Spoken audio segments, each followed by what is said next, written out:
हम पे दया करो, देखते क्या हो जब तुमको कोड़े लगाकर इन मूर्खों को शांत करो।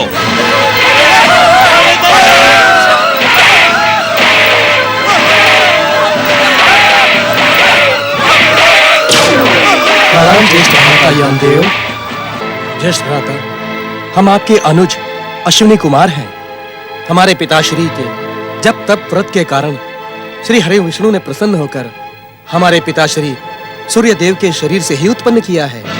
ज्येष्ठ भ्राता, इस समय हम आपको संसार का सबसे अधिक श्रेष्ठ पदार्थ भेंट करने के उद्देश्य से यमलोक में प्रकट हुए हैं। इसे ग्रहण करें भ्राताश्री। ज्येष्ठ भ्राताश्री, जगदीश्वर भगवान विष्णु की कृपा और पिताश्री सूर्य देव की आज्ञा से इस अमृत पर आपका पूर्ण अधिकार है। मन में उठते संदेह का त्याग कर आप निसंकोच इस अमृत को ग्रहण करें। इस अमृत पान का सुपरिणाम शीघ्र ही आपके सम्मुख आ जाएगा।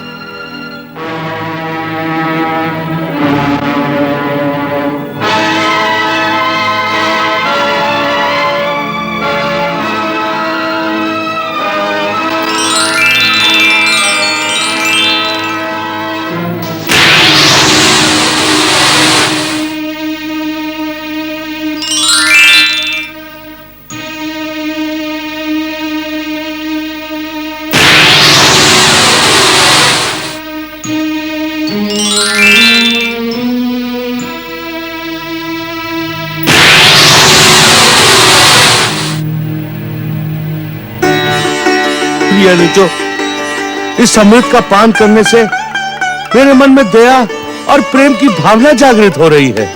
ज्येष्ठ भ्राताश्री, इस अमृत की दिव्यता से ये मृत प्राणी भी पुनर्जीवित हो सकते हैं। हमें भी जीवित करें। ज्येष्ठ भ्राताश्री, हम आपकी न्याय व्यवस्था में हस्तक्षेप करने के इच्छुक नहीं हैं। आपकी आज्ञा और इच्छा के बिना अमृत इन मृत प्राणियों की आत्माओं को प्राप्त नहीं हो सकता। भैया यमराज, यदि आप आज्ञा दें तो हम आपसे एक निवेदन करने के इच्छुक हैं। अवश्य अवश्य अश्विनी कुमारो, कहो तुम क्या कहने के इच्छुक हो। ज्येष्ठ भ्राताश्री, आप प्राणी लोक के मोह से मोहित इन मृत प्राणियों की आत्माओं के साथ दया एवं सहानुभूति का व्यवहार करें। ज्येष्ठ भ्राताश्री, जिस सत्य का ज्ञान आप इन्हें कोड़ों की मार से भयभीत करके कराना चाहते हैं, वही प्रेम के मधुर शब्दों द्वारा भी कराया जा सकता है। क्रोध, प्रतिशोध और हिंसा की आयु तो क्षणिक होती है, किंतु प्रेम तो आदि और अनंत है। प्रेम के मधुर शब्दों से ये दया की पात्र मृत प्राणियों की आत्माएं अनिवार्य मृत्यु की भयानक पीड़ा से मुक्त हो सकेंगी। ज्येष्ठ भ्राता, आप इन्हें जन्म मृत्यु, आत्मा परमात्मा, पाप पुण्य के रहस्य और तत्वों का ज्ञान करा सकते हैं। भ्राताश्री, मृत प्राणियों की आत्माएं आपके दंड की नहीं, कृपा और दया की पात्र हैं। तुम दोनों का कथन पूर्ण सत्य है, किंतु हमारे कथन पर संदेह न करें ज्येष्ठ भ्राता। यदि आप इन मृत प्राणियों की आत्माओं से प्रेम पूर्ण व्यवहार करेंगे तो प्राणी लोक में सत्कर्मों का उदय होगा। यमलोक के व्यवहार की सुगंध से प्राणी लोक का प्राणी सत्कर्मों और जप तप व्रत की ओर प्रेरित होंगे। महाराज, इन मृत आत्माओं ने दुष्कर्म कम, सत्कर्म अधिक किए। मृत आत्माओं, संसार की न्याय व्यवस्था के कारण हमें शरीर से प्राणों को निकालने का कठोर कार्य करना पड़ता है, किंतु आप दुखी ना हो। पूर्व कर्मों के अनुसार आपको यहाँ न्याय प्राप्त होगा। यमराज जी की जय हो। आपने जो सत्कर्म किए हैं, आपको उसके सुख की प्राप्ति होगी, और जो दुष्कर्म किए हैं, उसकी पीड़ा आपको भुगतनी पड़ेगी, जो भविष्य के जन्मों में आपको सत्कर्म करने के लिए प्रेरित करेगी। यमराज जी की जय हो। अनुज अश्विनी कुमारों, मैं तुम दोनों पर बहुत प्रसन्न हूं। कहो, मैं तुम्हारा क्या प्रिय करूं? ज्येष्ठ भ्राताश्री, यदि सत्य ही आप हम पर प्रसन्न हैं, तो शीघ्र ही हमारी बहन देवी यमुना को अपने दर्शनों से धन्य करें। हाँ भ्राताश्री, बहन यमुना आपके दर्शनों के लिए आतुर है। बहन यमुना का संदेश सुनाकर तुम दोनों ने मेरे हृदय को आनंद से और भर दिया है। तुम दोनों का कल्याण हो। प्रणाम। चित्रगुप्त जी, आज्ञा स्वामी। मेरे लौटने तक यम नियमों का नियम पूर्वक पालन कीजिएगा। मैं बहन यमुना से भेंट कर शीघ्र ही हम लोग लौटूंगा। जो आज्ञा स्वामी। मैं यम भैया से मिलने की आतुर हूँ।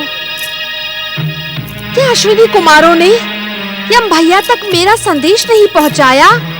क्या अश्विनी कुमारों की दिव्य शक्ति यमलोक तक पहुँचने में सक्षम नहीं हुई? क्या भैया यम मेरा संदेश सुनकर भी मुझे दर्शन देने के इच्छुक नहीं है?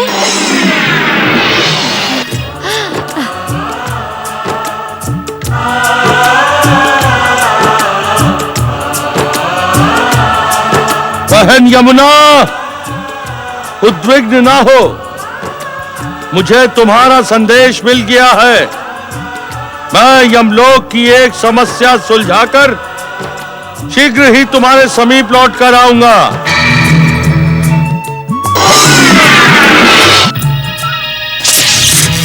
विचलित ना हो बहन यमुना, यम भैया शीघ्र ही आपके समीप आएंगे। परंतु वे आकर लौट क्यों गए? बहन यमुना, आपसे सत्य अज्ञात नहीं है कि प्राणियों के प्राण हरण करते करते यम भैया का स्वभाव बहुत क्रूर हो गया था। श्री हरि कृपा से प्राप्त दिव्य अमृत का पान करवाकर हमने उनके हृदय में दया और करुणा को जागृत कर दिया है। बहन, अब जब यमदूत किसी प्राणी के प्राण हरने जाते हैं तो यमलोक के स्वामी यमराज मधुर वचन सुनाकर यमदूतों को शांत रहने का परामर्श देते हैं। इसी कारण उन्हें एक क्षण का भी अवकाश नहीं मिल पाता, किंतु वे आपसे भेंट करने शीघ्र पधारेंगे। आप निश्चिंत रहें। प्रणाम।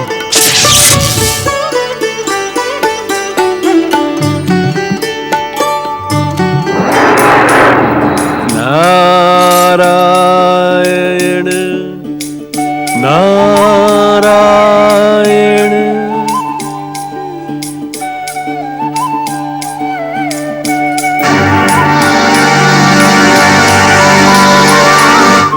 नारायण नारायण।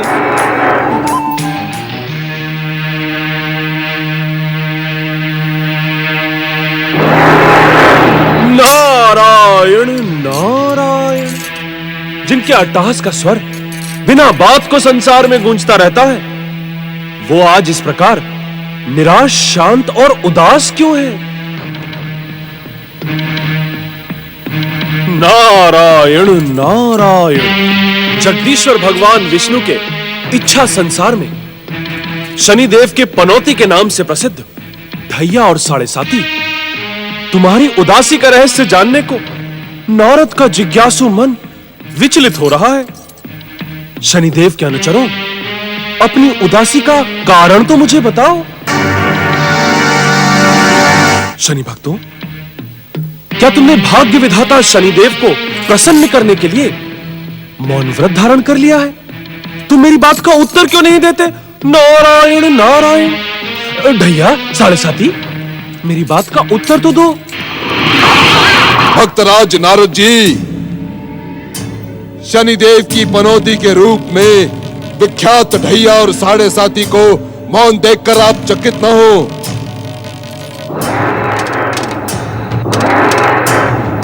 नारायण नारायण। हाँ नारद जी, अब इन दोनों की वाणी सदा सदा के लिए मौन हो गई है। अर्थात? अर्थात ये कि हमारी इच्छा मात्र से ढैया और साढ़े साती एक शब्द भी बोल नहीं पाएंगे। भाग्य विधाता शनिदेव, आपने ऐसी अनिच्छापूर्ण इच्छा की ही क्यों? नारायण नारायण। आप तो इस सत्य से परिचित हैं नारद जी कि संसार में हम भाग्य विधाता शनिदेव प्राणियों के दंड का निर्धारण करते हैं। इसलिए हमने भी निर्णय ले लिया कि प्राणियों के दंड के निर्धारण में हम हिंसा, क्रूरता का सहयोग कभी नहीं लेंगे, कभी नहीं नारद जी। नारायण नारायण। भाग्य विधाता शनिदेव, आपने आया यह महान परिवर्तन मेरे आश्चर्य की समस्त सीमाओं को लांघने लगा है। नारायण नारायण। भाग्य विधाता शनिदेव, क्या बात बात पर भयानक अट्टहास करने के स्थान पर आपने सदा इसी प्रकार मुस्कुराते रहने का प्रण कर लिया है? क्या आपकी विध्वंसक, विनाशक, भयानक और मारक कुदृष्टि से संसार का कोई भी प्राणी आहत नहीं होगा?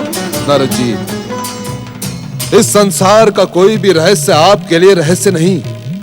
आपको भली भांति ज्ञात है कि हमारे छोटे भाई दोनों अश्विनी कुमारों ने हमें अमृत पान करवा के हमारा कायाकल्प कर दिया। नारायण नारायण। कायाकल्प अर्थात? हाँ नारद जी, यदि अब हम किसी पर क्रोधित होते हैं अथवा उसके दुष्कर्मों से उत्तेजित होकर कुदृष्टि डालने का प्रयास भी करते हैं नारद जी, तो हमें अपने भाइयों के प्रेम पूर्ण स्वर सुनाई देते हैं। स्वर? कैसे स्वर भाग्य विधाता शनिदेव? देवर्षि, इस संसार के समस्त राग, द्वेष, छल, कपट, नीति, अनीति, कुनीति, भा, ईर्ष्या को आश्रय प्रदान करने वाले विध्वंसक शक्तियों के अधिष्ठाता भाग्य विधाता शनिदेव अपने भाइयों के प्रेम की कोमल डोर से बंध गए हैं। नारायण नारायण। देवर्षि, किसी प्राणी के दुष्कर्मों से क्रोधित होकर हम जब कोई दृष्टि डालने का विचार भी करते हैं तो हमें अपने भाइयों के मधुर स्वर सुनाई देते हैं कि इन पर दया करें भ्राता श्री, इन पर दया करें, इन्हें दंडित ना करें, इनका मार्गदर्शन करें। अभी आप ही बताइए नारद जी कि अपने भाइयों के प्रेम की कोमल डोर से बंधे हम इन प्राणियों को दंडित कैसे कर सकते हैं? प्रेम रस की मिठास ऐसी ही होती है भाग्य विधाता। जो एक बार इसका स्वाद चख लेता है वो जीवन भर इसकी मिठास से आनंदित रहता है। किंतु किंतु क्या भक्तराज? नारायण नारायण। शनिदेव, सृष्टि के विधान के अनुसार आप दंडनायक हैं। प्राणियों के दुष्कर्मों का दंड देना आपके अधिकार क्षेत्र में आता है। क्या अपने भाइयों के प्रेम की कोमल डोर में बंधकर आपने दंड योग प्राणियों को भी दंड न देने का निर्णय कर लिया है? देवर्षि, दंड के पात्र को हम अवश्य दंडित करेंगे, किंतु पहले की भांति पीड़ित और प्रताड़ित करके नहीं। नारायण नारायण। अर्थात फिर किस प्रकार दंडित करेंगे आप? देवर्षि, जो हमारी भक्ति, हमारा जप तप व्रत करेगा, हम उसे संसार का सर्वोत्तम सुख प्रदान करेंगे, किंतु किसी अन्य की पूजा आराधना करने वाले से हम ईर्ष्या और द्वेष भी नहीं रखेंगे। इससे ना ही केवल हमारे भक्तों को हमारी भक्ति के शक्ति का परिचय प्राप्त होगा, अपितु वे हमारे भक्ति में सदा सदा के लिए लीन हो जाएंगे। नारायण नारायण। भाग्य विधाता शनिदेव, क्या इसी कारण आपकी पनौती के रूप में विख्यात ढैया और साढ़े साती की आपको आवश्यकता नहीं? क्या इसी कारण आपने इन्हें वाणीहीन कर दिया है? धन्य आप नारद जी, धन्य हैं। अनुमान लगाने में आप कभी भी चूक नहीं करते। आपका कल्याण हो।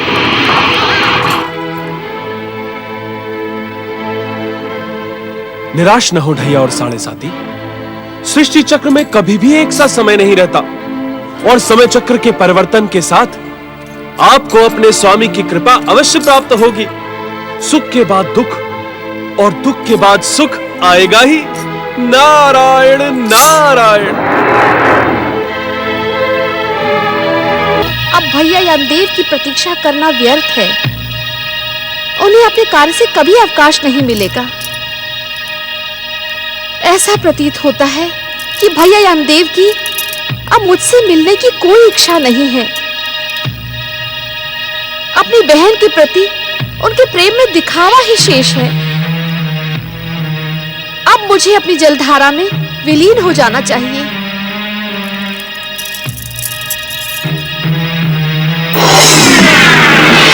अपने भाई की व्यस्तता के कारण रुष्ट ना हो बहन, हमें क्षमा कर दो। कर्म के बिना जीवन की कोई गति नहीं है बहन, किंतु अब मैं तुम्हारी इच्छा तक तुम्हारे साथ रहूंगा। कैसी हो बहन? आपकी कृपा से मुझे यहाँ कोई कष्ट नहीं है भैया। मुझे ये जानकर हार्दिक आनंद हुआ कि हमारे छोटे भाइयों अश्विनी कुमारों ने आपकी क्रूरता को समाप्त कर दिया है। वास्तव में ये ज्ञात करने के पहले मैं सदा यही सोचकर दुखी रहती थी कि ये प्राणियों के प्राण हरण करने का कैसा क्रूर कर्म आपने अपना लिया है। मैं तो यही सोच रही थी भैया कि अश्विनी कुमारों के अमृत पान के पश्चात भी आपके हृदय की निर्ममता का अंत नहीं हुआ। अपनी निर्ममता और क्रूरता के कारण ही आपके हृदय में आपकी बहन यमुना की कोई स्मृति शेष नहीं बची। बहन यमुना, जो तुम कह रही हो वो अमृत पान के पूर्व परम सत्य था, परंतु अब घोर सत्य है। कहो बहन, इतने दिनों तक तुम्हारे समीप ना आने के प्रायश्चित स्वरूप हम तुम्हें क्या प्रदान करें? अपनी इच्छा निसंकोच कहो बहन, हम तुम्हारी हर इच्छा पूर्ण करेंगे। भैया, यदि आप सत्य ही मेरी इच्छा पूर्ण करने के इच्छुक हैं, तो सर्वप्रथम मैं अपने हाथों से बनाया स्वादिष्ट भोजन आपको कराना चाहूंगी। ज्ञात नहीं भैया, अपने कार्यों में व्यस्त रहने के कारण आप ठीक से भोजन कर पाते हो अथवा नहीं। सत्य कहिए भैया, आपने अब तक विवाह किया या नहीं? आपको प्रेम से खिलाने वाला कोई है अथवा नहीं? बहन यमुना, इस विषय में निर्णय मुझे नहीं, विधाता को करना है। आपके विषय में विधाता के इस निर्णय की मुझे भी प्रतीक्षा है। तो चले भैया, यमुना के जल महल में चलकर भोजन ग्रहण कर लीजिए। अवश्य।